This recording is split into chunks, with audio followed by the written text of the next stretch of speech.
Welcome back. It's time for the part of the show where I book the guest and you ask the questions. This week, I was joined by Britain's loudest national treasure, Brian Blessed. And what a treat it was. Brian Blessed is one of the country's most celebrated actors, starring in everything from Shakespeare to sci-fi. Gordon's alive! He's also an adventurer who's climbed Mount Everest multiple times, became the oldest man to walk to the North Pole, and he's even completed space training for his next planned trip. So, we have our guest here tonight, the fantastic Brian Blessed. Brian, thank you so much for coming on the show. Well, it's marvellous being on the show. It's nice to see you again. Oh, these are extraordinary times, Russell, aren't they? How are you coping? Well, I'm very much the kind of king of the voiceovers at the moment. So oh, really? My voice is my saviour, you know. OK, Brian, if we start with the questions, the first question I have for you is, do you sing in the shower? And if so, what do you sing? It was interesting on Stars in Their Eyes. I agreed to be Pavarotti. Right.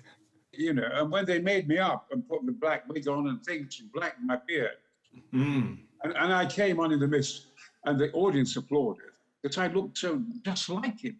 And then you could see the audience all cheering and clapping, and then they stopped clapping because they thought, well, he looks like him, but he'll never sound like him. The shock in their faces when I just went,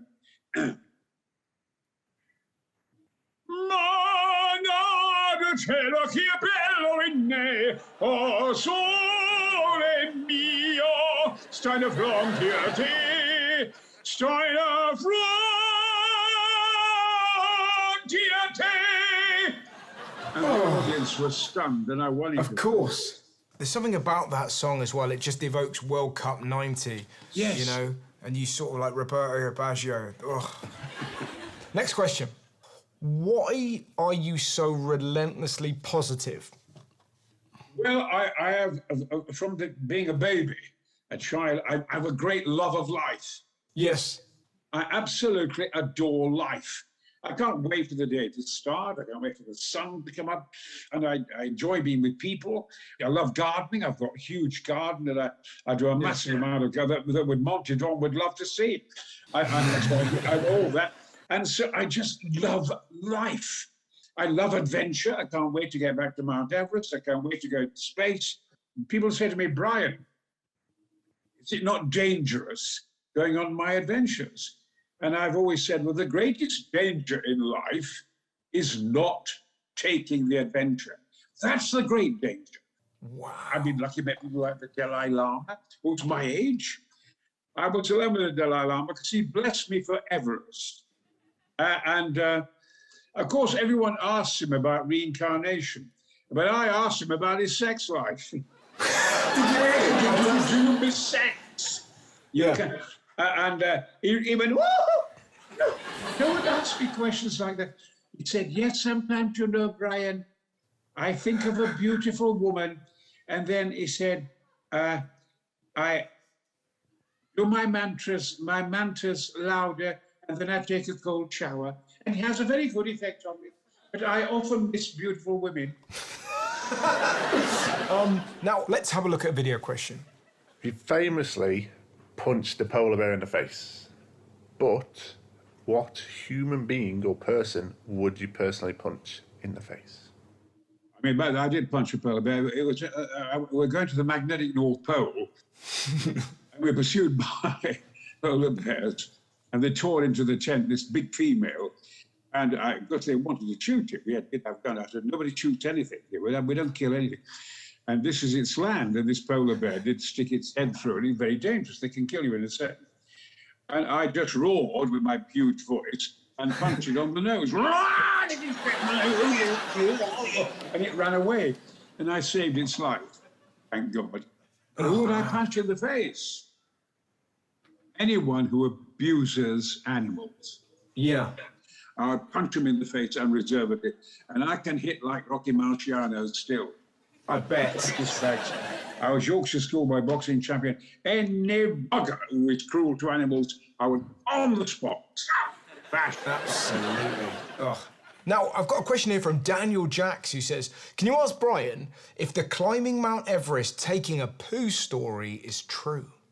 Mountaineers are the dirtiest, filthiest buggers that have ever lived. I mean, how can you're up 25, 28, 30, 40 days on Mount Everest. You can't change your underwear, you can't change your clothes. So we ascended at one point and we got to 23,000 feet on the Lhotse face. And the weather conditions were terrible. And we are 4 of us in a 2-man tent. And we're holding on to the ice with our crampons and things to hold the tent there. And it's shaky, it's going to come off. Now, if that tent came off at that point in all that wind, you would fall 5, 6, 7 miles down the Lhotse face. You'd never be seen again. You'd be torn to shreds. And suddenly Jenkins said, you know, I've got to have a shit. And I said, you can't have a shit, you can't. If you go that tent, you'll be dead. I said, if you shit yourself within half an hour, it'll become powder because at altitude, your shit goes to powder. And he insisted, I can't, I'm in tent. Oh. So we edged him out towards the exit. We tied him off and let him out onto the Lhotse face at 3 o'clock in the morning with winds of 85 miles an hour. We thought the tent's going to fall off the face any minute. We're all going to be killed. And then gradually we heard his voice, can I come in? And he'd had a shit. And he came into the tent. We come and pass him through. And then suddenly, there's a terrible smell of shit. And I turned round, and there was a turd on Jenkins' shoulder. What had happened was he had a shit out there. The wind had caught it and taken it up in the air. Then there'd been a lull in the wind, and then it had dropped on his shoulder. Wow. That's the magic of Mount Everest. I've got a question here from John Chadwick, who says, I heard you met the artist Picasso. Can you tell us about that? Well, this sounds as if I'm kind of crude and thick as pig shit. The thing is, when the war was over, the whole of Britain celebrated that there'd been no more wars. And there was a World Peace Congress. Everybody in thousands, 350,000 people took tents in Woolsborough Park near Sheffield. Yeah. Paul Robeson, the wonderful singer, was there, and there was Picasso. And he was painting different things for peace and doves of peace. And I didn't believe he was. I was only 11 years of age, only a little lad. And I made my way through the crowds, got in front of all the lads, and I was in front of Picasso. And I said, they say, you're Picasso. You got a Yorkshire accent. Yeah, they tell me you're Picasso. You sound more like Carmen Miranda to me. You don't sound like Picasso. He said, this is the way I speak. It's the way I speak. I said, if you're Picasso, draw me something. And he drew a dove of peace. And it looked bloody awful. and I said, it shows you're not Picasso. This is not a dove. I'll draw you a dove. And I drew him a dove and I gave it to him. And he said, it's the first time I have a critic to the child, my drawing of the dove of peace. And so he offered it to me. I said, I don't want it. You're not Picasso. And I turned it down. And he accepted my dove instead. I was only 11. And anyway, you can see that dove. It's in the Sheffield Gallery, and it's valued at £57 million. Wow. My father wouldn't talk to me for weeks. He said, you bloody turned down this drawing by Picasso. I said, I didn't think he was Picasso. He didn't sound like Picasso. What an amazing story that is. Jesus. And do you ever think about that? Are you ever like, I threw away 57 million? Yeah, I was only a child, wasn't it? Yeah. But I still thought it was crap. Now, what would Brian say if he met Donald Trump? I would dwarf him emotionally and dwarf him with my voice, because I have 50 times the power of his voice. But I would like to go for a quiet walk in a garden with him and have a quiet chat with him so the mask drops off. Because what we see is not him. I mean, he does come over as a complete ghoul and a clown. America is full of wonderful, wonderful, sophisticated people. So it's astonishing to me that America should have a president who is such a cretin. He's particularly rude to women. Women are my religion. Young people and women are my religion. 99% of what I've ever learned in life, I've learned from women. Talking about women, we've got a question here from Norden who wants to know, what's the best advice you've been given?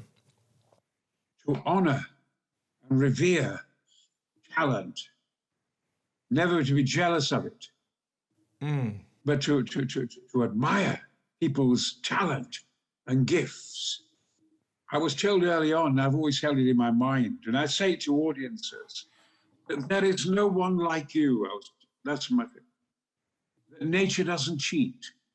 We've all got something that nobody else has got. And you've got to be allowed the chance to develop it and bring it, fulfill your dreams.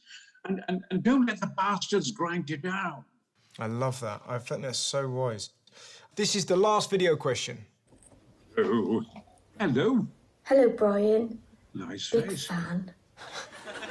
You want to go to the moon? What would you do if you ever met an alien? Now, what I love most about that is that was my mum. And What? Yeah. And when she first came on screen, you went, nice face. And she will be absolutely delighted with that. Thank you. But what would I say to an alien? Yeah. I would be overawed. I'd be thrilled. I would sit quietly. I can make a lot of noise, but I'm only noisy when I choose to be. I actually adore stillness. I love deserts when they're still, like great mountains when they're still. And I would just be in awe if I did come across an alien, be kind and loving and humble to it. Oh, what a magnificent interview. Brian, I could talk to you for hours. There is a spirit and an energy that radiates off you, that if an alien met you, that alien would go, I've met the most incredible creature. I love talking to you, mate. Thank you. I've enjoyed myself enormously. Have a wonderful evening. Take care, And Brian. you too. Everybody have a lovely evening. Wonderful. Thanks. Bye, everybody.